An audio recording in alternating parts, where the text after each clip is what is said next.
தமிழ் புலிகள் கட்சியினுடைய மாநில பொதுக்குழு கூட்டம் தாராபுரத்தில் நடந்து கொண்டிருக்கிறது. கூட்டத்தில் பல்வேறு வகையான தீர்மானங்களை நிறைவேற்றி அந்த தீர்மானங்களை நிறைவேற்றுவதற்கான களப்பணியில் ஈடுபடுவது என்கிற முடிவின் அடிப்படையில் இந்த தீர்மானங்கள் நிறைவேற்றப்பட்டிருக்கிறது. குறிப்பாக தமிழகத்தில் பட்டியல் பிரிவில் மிகவும் பின்தங்கி இருக்கிற அருந்ததியர் மக்களுக்கு 3 விழுக்காடு திராவிட முன்னேற்ற கழக தலைமையிலான திமுக அரசு வழங்கியது. இந்த உள்ளிட ஒதுக்கீடு சட்டத்திற்கு எதிரான வழக்கு உச்சநீதிமன்றத்தில் நிலுவையில் இருந்து வந்து கடந்த ஆகஸ்ட் 1ஆம் தேதி தமிழக அரசு வழங்கியிருக்கிற உள்ளிட ஒதுக்கீடு சட்டம் செல்லும் என்கிற அடிப்படையிலான மகத்தான தீர்ப்பை வெளியிட்டிருக்கிறார்கள். இந்த சட்டத்தை வழங்கிய திராவிட முன்னேற்ற கழக அரசிற்கு தமிழ் புலிகள் கட்சியின் சார்பில் நெஞ்சார்ந்த நன்றியை உறுத்தாக்கிக் கொள்கிறோம். அதே வேளையில் இந்த சட்டம் எந்த நோக்கத்திற்காக வழங்கப்பட்டதோ அந்த சட்டம் இன்னும் நடைமுறைப்படுத்துவதிலே பல்வேறு வகையான கேள்விக்குள்ளாக்கப்பட்டிருக்கிறது. குறிப்பாக அருந்ததியர் மக்களுக்கு 3 விழுக்காடு முன்னுரிமை அடிப்படையில் வழங்கப்பட்டிருக்கிற இடஒதுக்கீடு வழங்கிய பிறகு அந்த 3 விழுக்காட்டில் அருந்ததியர் மக்கள் இல்லை என்று சொன்னால், தகுதி வாய்ந்த நபர்கள் இல்லை என்று சொன்னால், பிற பட்டியலினத்தை சார்ந்தவர்களை வைத்து நிரப்பிக்கொள்ளலாம் என்கிற ஒரு அரசாணை வெளியிட்டார்கள். இந்த அரசாணையை மையப்படுத்தி தகுதி வாய்ந்த அருந்ததியர் மக்கள் இருந்தாலும் கூட இல்லை என்று சொல்லி இதர பட்டியல் பிரிவு சமூகத்தினருக்கு அந்த வேலை வாய்ப்புகள் மடைமாற்றம் செய்யப்படுகிறது. இது அருந்ததியர் மக்களுக்கு எந்த நோக்கத்திற்காக வழங்கப்பட்டோமோ அந்த நோக்கம் கேள்விக்குள்ளாகிறது. எனவே இந்த அருந்ததியர் மக்களுக்கு வழங்கப்பட்டிருக்கிற இந்த உள்ளிட ஒதுக்கீட்டுக்கு இல்லாத பட்சத்தில் பிற பட்டியலினத்தவர்கள் பயன்பெறலாம் என்கிற அந்த அரசாணையை ரத்து செய்ய வேண்டும் என்று தமிழ் புலிகள் கட்சி இந்த பொதுக்குழுவிலே தீர்மானம் நிறைவேற்றியிருக்கிறோம். அதேபோல தமிழகத்தில் பட்டியல் சாதியிலே 76 சாதி பிரிவுகள் உள்ளடக்கமாக இருக்கிறது. 76 சாதிகளிலே ஒரு சாதியாக ஆதிதிராவிடர் என்கிற ஒரு சாதி அதில் குறிப்பிடப்பட்டிருக்கிறது.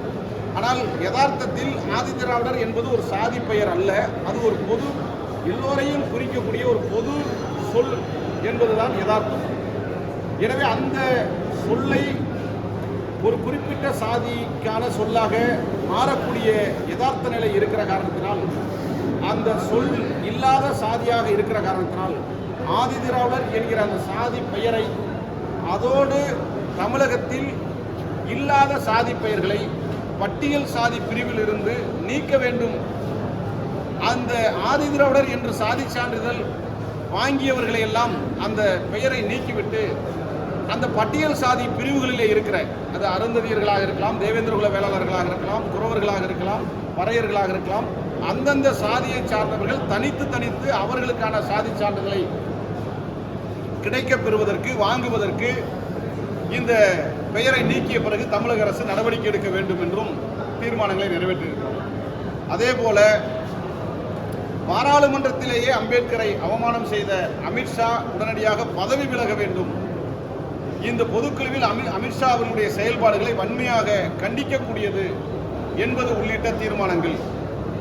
அம்பேத்கரை அவமானப்படுத்திய நிலையில் பாரதிய ஜனதா கட்சியினுடைய கருத்தே அம்பேத்கரை பற்றிய கருத்தாக இப்படித்தான் இருக்கும் என்று இதன் மூலமாக தெரிய வருகிறது.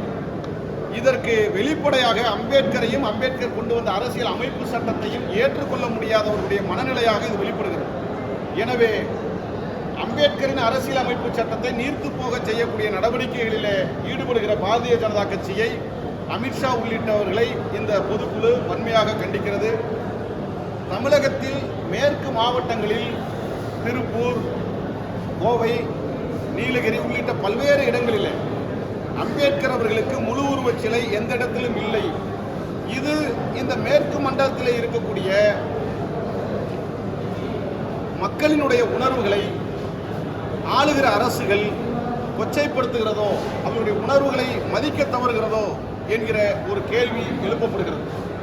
அரசியலமைப்பு சட்டத்தை தந்த அம்பேத்கர் அவர்களுக்கு எப்படி மாவட்டத்திற்கு ஒரு நீதிமன்றம் இருக்கிறதோ, மாவட்டத்திற்கு ஒரு மருத்துவமனை கொண்டு வர வேண்டும் என்று நாம் நினைக்கிறோமோ, அதை போல அம்பேத்கருக்கு மாவட்டத்திற்கு ஒரு அம்பேத்கர் சிலை நிறுவப்பட வேண்டும்.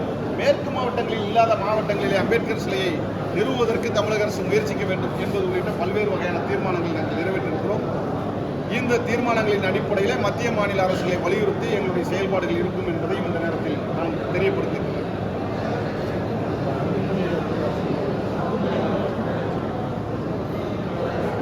பாட்டாளி மக்கள் கட்சியினுடைய பொதுக்குழுவில்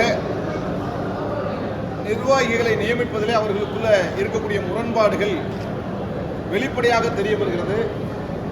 எங்களை பொறுத்தவரை அது ஒரு உள்கட்சி விவகாரமாக பார்க்கிறோம். எனவே அந்த உள்கட்சி விவகாரங்களை பாட்டாளி மக்கள் கட்சியே சரி செய்து கொள்ள வேண்டும்.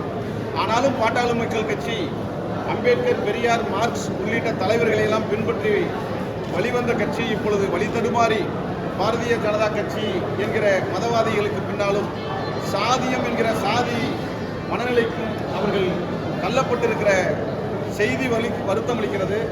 எனவே இந்த நிலைப்பாட்டை பாட்டாளி மக்கள் கட்சி சாதி வெறி, மதவெறி உள்ளிட்ட நிலைப்பாடுகளில் இருந்து பாட்டாளி மக்கள் கட்சி தன்னை விடுவித்துக் கொள்ள வேண்டும் என்பதையும் ஒரு கருத்தாக நாங்கள் இங்கே பதிவு செய்யலாம்.